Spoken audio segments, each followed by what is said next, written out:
Qu'est-ce qui a changé à travers les réformes opérées par la rupture? Qu'est-ce qui a changé dans le secteur des véhicules d'occasion? De quoi vous plaignez-vous? Monsieur Avancé, de manière concrète, de quoi vous plaignez-vous? Je vous dis, mon cher ami, on a pris ce vocable pour détruire la filière des véhicules d'occasion. Quel vocable là? Réforme. Le vocable réforme, n'importe qui réforme, en tout état de cause. Quand on parle de réforme, en réalité, quand vous mettez une réforme en place, il faut l'évaluer. Les gens l'évaluent, 3 mois. Ils peuvent te donner une échéancier, 3 mois ou 6 mois. On évalue, ça a donné quoi? Quels sont les goulets d'étranglement? Ici, c'est comme si on marche sur tout le monde. On vient, on dit, ah, c'est réforme.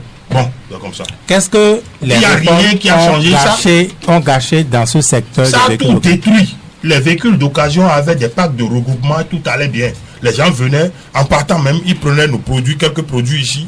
Les produits comme le riz, tout ça là, qui était déjà dédouané, ils mettaient tout ça là. Aujourd'hui, plus rien. Ça a détruit les véhicules d'occasion. Les 5500 francs, jusqu'à ce jour, que le gouvernement vienne au créneau pour nous dire à quel niveau ils l'ont utilisé depuis 8 ans. Donc depuis 8 ans, le gouvernement continue de percevoir 5500 francs. Je vous assure, mon frère, au moment où je vous parle, mes collègues sont en train de payer ça tout de suite là. Les 5500 francs, rappelez-nous, ça devrait servir à quoi? Entretien, voire Interpack. Entretien, voire Interpack. Est-ce que vous est arrivé une fois, en temps de pluie, aller au parc Sekandi? Vous ne pouvez pas mettre votre pied. Eh bien, c'est là où se trouve le parc d'escorte, non. Le parc de regroupement, non. Aucun grain de sable. Que le gouvernement vienne aujourd'hui, on nous dit c'est la meilleure gestion, Non, on ne fait pas de la politique, c'est du pragmatisme. Ce dont nous parlons là, c'en est un ou deux transitaires demain pour dire est-ce que ceux-là ont menti ou quoi. Aucun grain. Vous allez voir que entre-temps, l'honorable Agua a commencé par faire du pavé derrière le péage jusqu'au CNSR là. Mais c'est avec l'argent là. Mais quand ils sont arrivés, ils ont tout coupé. Et là où il a fait, il s'est arrêté, c'est là où il s'est arrêté. Mais l'argent tombe tous les jours. Je ne parle que de ça. Il y a des faux vrais frères, des faux frères officiels.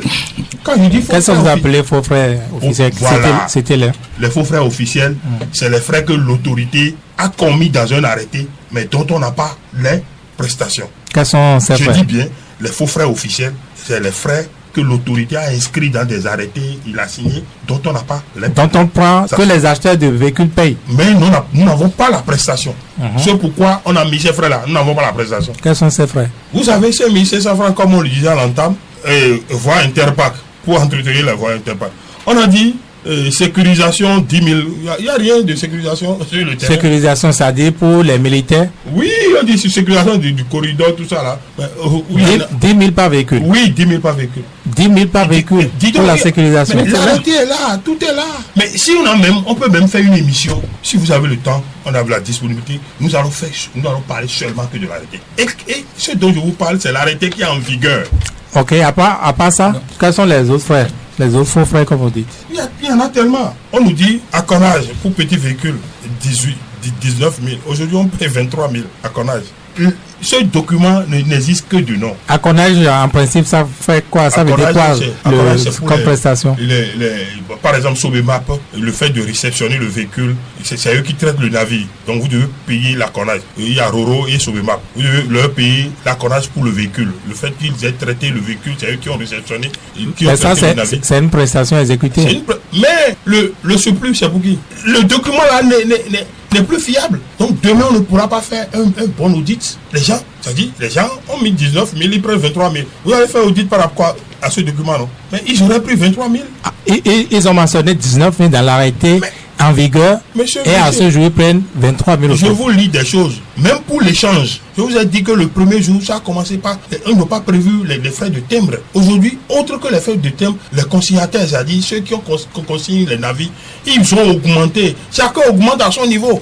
Aucun comité de suivi n'est là. Au fait, le comité de suivi, c'est pour réglementer, c'est pour voir est-ce que l'arrêté est exécuté, appliqué.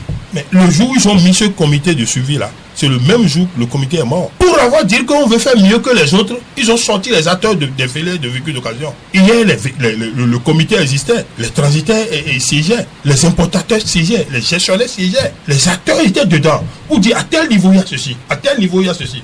Mais ici, ils ont regroupé que des technocrates, à part les douaniers qui maîtrisent la situation, parce que c'est eux Ils sont sur le terrain aussi. Tout est sous eux. Mais je dis un salut aux douaniers au passage. Ils travaillent dans des conditions difficiles aujourd'hui. Et aujourd'hui, vous savez que l'IGS n'existe plus. L'IGS, c'était quoi? L'IGS, c'est l'inspection générale des services des douanes, qui coiffe tous les services des douanes. Aujourd'hui, on l'a fondu à une structure qui est au ministère aujourd'hui. L'IGS n'existe plus. L'escorte que je vous ai lu tout à l'heure là, pour dire que le chef escorte est spécial, ça n'existe plus. Puisque lui, son bureau, c'est les packs d'escorte. Ça n'existe plus. Mais l'arrêté est toujours en vigueur. Mais vous voyez, en mentionnant donc c'est possible. Tout à fait. Donc vous voyez, dans quel pays nous sommes? Les gens viennent dire, oui, on nous fait des chemins, mais les gens, non, quand même. On n'est pas tous des abrutis, hein. On n'est pas tous des abrutis. Ils nous ont piégés, ils nous ont méprisés et ils continuent de nous mépriser. On a refusé les grèves, on a refusé du bruit, on a refusé tout. Mais quand vous êtes méprisé, vous êtes meurtri, qu'est-ce qu'il faut faire? La correspondance. Vous écrivez, on ne vous répond pas. C'est pas du mépris. On dit qu'on est des ministres de la République. Au moins, ils vont nous écouter. De quoi s'agit-il? Mais à part le ministre des Finances, à qui vous avez écrit, vous avez dit sans réponse. Le ministre de l'infrastructure et des transports, que le médiateur a saisi finalement et qui nous a produit ce chiffon. Avec tout le respect que je leur dois, c'est du chiffon. Parce que nous avons dit, le parc d'escorte, et vous nous parlez des démarcheurs. Les démarcheurs actionnent où? Sur les parcs de vente. Ils connaissent rien du milieu. C'est-à-dire, je me demande si c'est des cadres qui ont écrit ce papier, quoi. Ce que le médiateur nous a reflété là, nous a donné comme... je me demande si c'est des cadres du ministère. Parce qu'ils ne savent rien. Même si on ne sait pas, on peut demander. Mes amis, venez. Si vous là, ça fonctionne comment? Merci, monsieur Kassa. Je vais rapidement... Thierry Véhotogo. Ils avaient tenu des réunions avec nous pour décentraliser des structures, donner des agréments aux opérateurs économiques pour faire le convoyage, pour faire le parc d'accueil, pour faire l'escorte. C'était des opérateurs économiques que l'État doit mandater. L'État doit délivrer des agréments. Et les sous que vous voyez là, ça doit revenir dans leur compte. Et maintenant, eux, ils vont engager des employés pour pouvoir améliorer le secteur. C'était l'explication qu'ils nous devaient au moment où la routine n'était pas au pouvoir. Qui vous donnait? Qui nous donnait. Au moment où la routine n'était pas au pouvoir.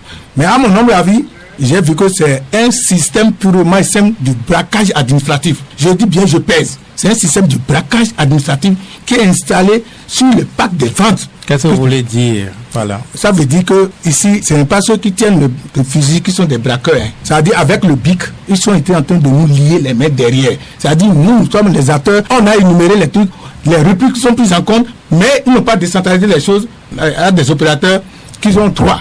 Parce que ceux-là doivent prendre l'argent et recruter des gens dans leur compte. Mais aujourd'hui, maintenant, on ne voit plus les sous là.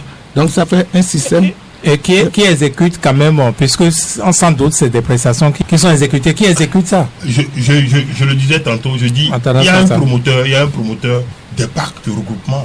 Mais c'est qui le promoteur? Le promoteur, c'est un certain monsieur, il s'appelle Alimi, Oudouin Alimi, qui a de l'expérience dans le domaine, hein, et il sait de quoi on parle. Mais lui-même, il dit rien. Je ne sais pas si ils sont en connivence. Nous doutons même parfois que, ou bien on lui donne de l'argent. Nous ne savons pas. Nous lui avons demandé mais de sortir aussi pour dire quoi que ce soit. Aujourd'hui, on ne sait plus. Comme il le dit, c'est du braquage au bic. C'est-à-dire, on a mis des choses là. Hier, au moins, on connaissait. Tel est à tel niveau, tel est à tel niveau. Aujourd'hui, on ne sait plus. Normalement, c'est lui qui gérait les packs. Nous, on l'a saisi aussi pour dire, monsieur, on s'est rapproché de lui, qui n'a pas eu de notification. Qu'est-ce qui va nous servir? Mais jusqu'à ce jour, nous, on se demande si c'est pas, ils sont pas en connivence.